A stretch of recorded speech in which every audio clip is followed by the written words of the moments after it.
Project Power is a new Netflix original film. It dropped yesterday. It stars Jamie Foxx, Joseph Gordon-Levitt, and Dominique Fishback. And it tells the story of an ex-soldier, a cop, and a teenager who team up to try to take down the group of people who invented this pill where every time you take it, it gives you a random superpower for 5 minutes. You could become massive, you could become invisible, or you can just blow up, so it's a risk. And I honestly forgot this movie was coming out until like 8 days ago, just over a week ago. Casey Neistat posted on Instagram that this movie's coming out because he's in it for 30 seconds. Easily the best performance here. He deserves all the awards he can get. Sorry if I pronounce your names wrong, but the directors Henry Joost and Ariel Schulman previously directed Nerve and Paranormal Activity 3, which I haven't seen those two, but I've seen Paranormal Activity 4. I watched that recently with a bunch of my friends. Don't ask why we watched the fourth one, not the first one. I know I normally hate doing that, but if you follow me on Letterboxd, you know my thoughts on that movie. But I thought their direction was really strong here, especially visually. The action sequences, for the most part, look great. A pet peeve of mine is in action sequences where someone will say throw a punch and they'll move their fist and the camera will go whoosh and like zoom in on that spot. It's just a pet peeve of mine for something to zoom in while there's an action sequence.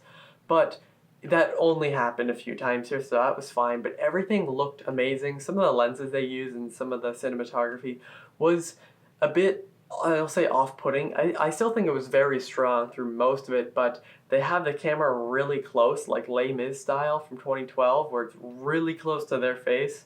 And there's one part, which I actually thought was really cool, where they basically POV Jamie Foxx's gun, where the camera is sitting on it like this, and he's like turning and the camera is following him. I thought that was pretty cool, but the action sequences look amazing. The performances here are all very good. Jamie Foxx obviously is great. He's great in everything. Even in bad movies, he's still the best aspect of it. Yes, I'm talking about you, Annie, from 2014. But I loved seeing him take out a room of bad guys and throw Casey Neistat's face into glass. He had some emotional scenes later on, and they did also work for me for the most part. His acting worked. Script-wise, not so much, but his acting was very good. This one adds on to Joseph Gordon-Levitt's return here. Earlier we got 7500, 7500, whatever you want to call it, on Prime Video. I did watch that. I planned to review it back when I watched it start of July or something, but I just never got around to it. I liked it. It was a solid contained thriller. I'd probably give it a B.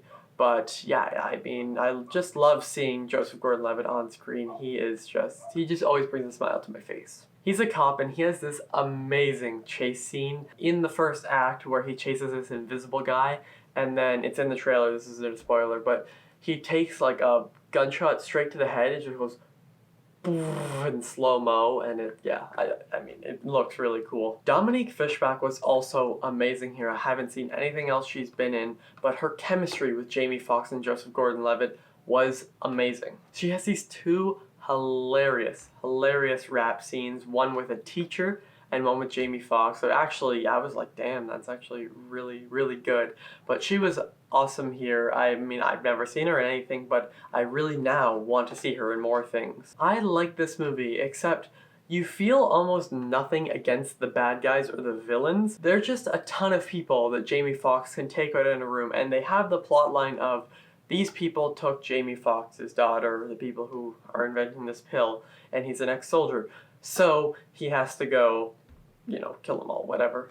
But there's no characterization. They just need to flesh out these bad guys more for me to actually care about the fact that he's all the time. I just wish that we felt more hatred, I'll say, towards these bad guys. It's such a cool premise, but I think it could have worked better as a limited series.